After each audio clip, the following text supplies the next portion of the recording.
Good morning, coming to you from Providence, Rhode Island. This is Zach Stoltz with Chisholm, and Kilpatrick. Joining me are my colleagues Brad Hennings and April Donahauer, and we are here today to talk with you very briefly about a precedential case that was handed down just a couple days ago. It is called Ray versus Wilkie. It involves very important questions revolving around total disability based on individual unemployability, which is a very commonly sought means of VA compensation by some of the more severely disabled veterans in our country. We're going to talk just very briefly about what it is. It is an extraordinarily important holding.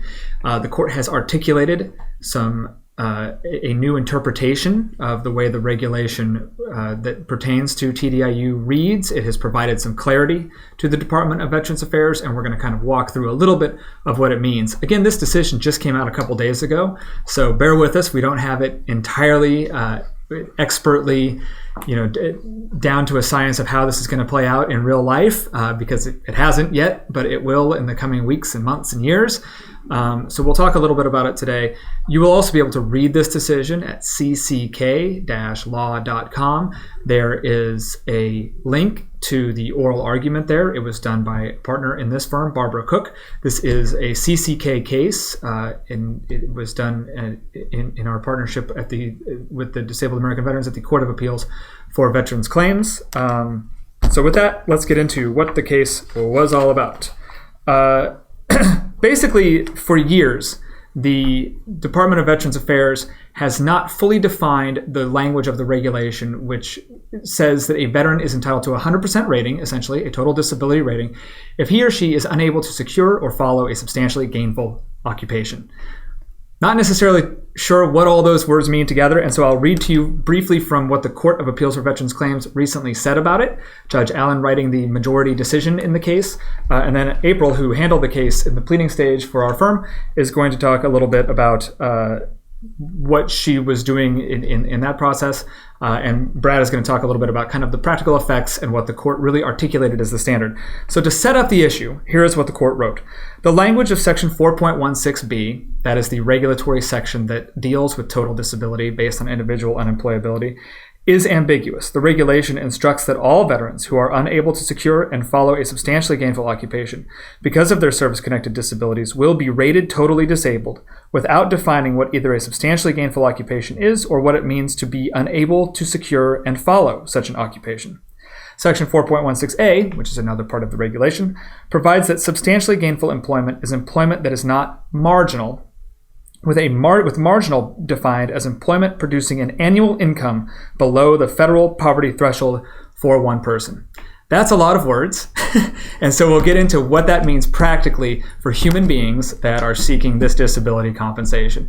April, can you talk a little bit about the background of the case and how we even got here? Sure. So we started representing Mr. Ray in an appeal of the board's February 2017 decision where it denied him entitlement to TDIU.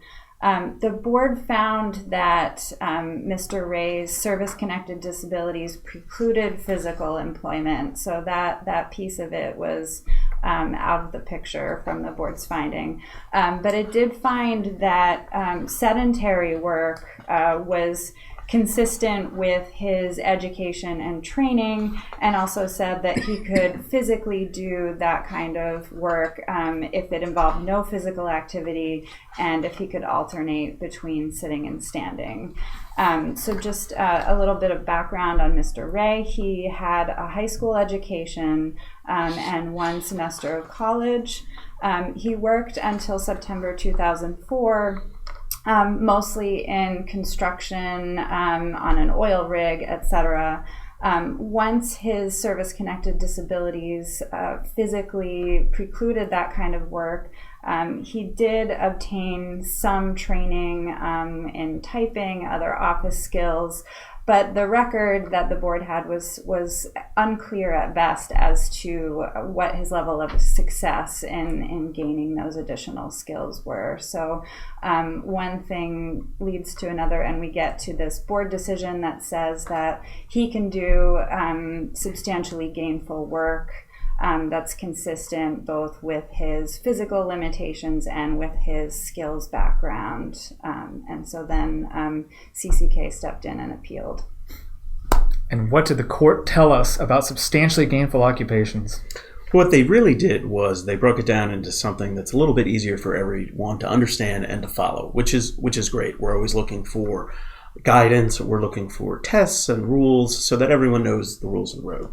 So they have said that unable to secure and follow a substantial gainful occupation has two components.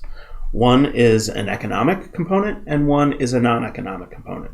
As you discussed, the economic component just means that a veteran is earning more than marginal income outside of a protected environment, as determined by the U.S. Department of Commerce as the poverty threshold for one person. Now that number adjusts, but it's around $9,000 or $10,000, give or take, currently per year.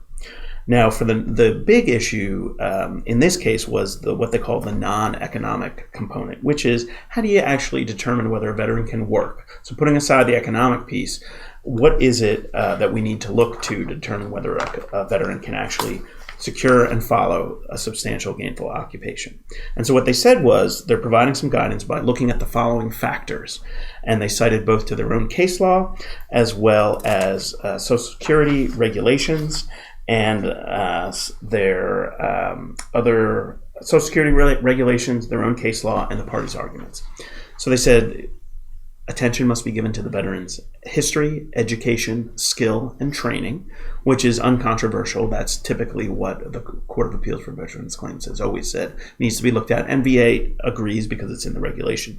Here's the interesting part. They said you should also look at whether the veteran has the physical ability, both exertional and non-exertional, to perform the type of activities, which include sedentary, light, medium, heavy, or very heavy. Don't ask me to define those terms right now. Now we'll have more terms to define. Right. And the factors that may be relevant to that inquiry include, but are not limited to, the veteran's limitations concerning lifting, bending, sitting, standing, walking, climbing, grasping, typing, and reaching, as well as auditory and visual limitations.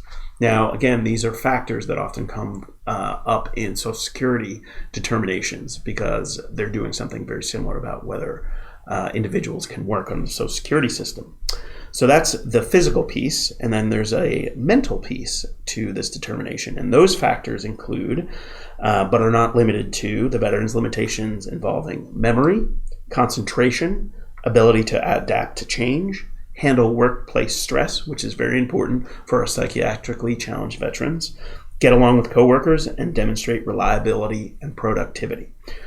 So by discussing these potentially relevant factors, the court said they don't create a checklist that must be necessarily run through in every case. Instead, and this is the key point, discussion of any factor is only necessary if the evidence raises it. And that's really important for veterans and advocates to understand that they should, and the court has said they should address all of these various factors to show the VA, this is why I cannot obtain, secure, follow a substantially gainful occupation. Basically, this is why I can't work due to my service-connected disabilities.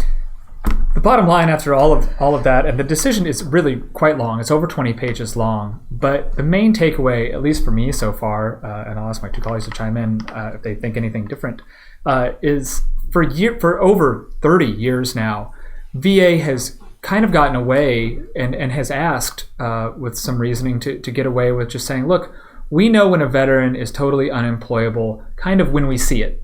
And they use the pretty, broad terms, substantially gainful employment, secure and follow, and they were able to highly individualize the total disability assessment. And what this decision does is the court is finally telling the Department of Veterans Affairs, don't do that anymore. Here are some standards so that it can be more consistent, and so that veterans, when they apply for a total disability rating, which again compensates somebody at the 100% level essentially, when they apply, they should know the rules of the road. And this is the Court of Appeals for Veterans Claims finally giving a little bit more of a roadmap so that each veteran can be treated fairly and consistently throughout a very large adjudication system at the VA regional office. So that was my main take. That's the more simplistic takeaway of this, rather than getting into, although it is important for veterans and their advocates to understand all the intricacies of this as they're going through the process. But just to understand just why this case is important, I think that's why. Any final thoughts, April?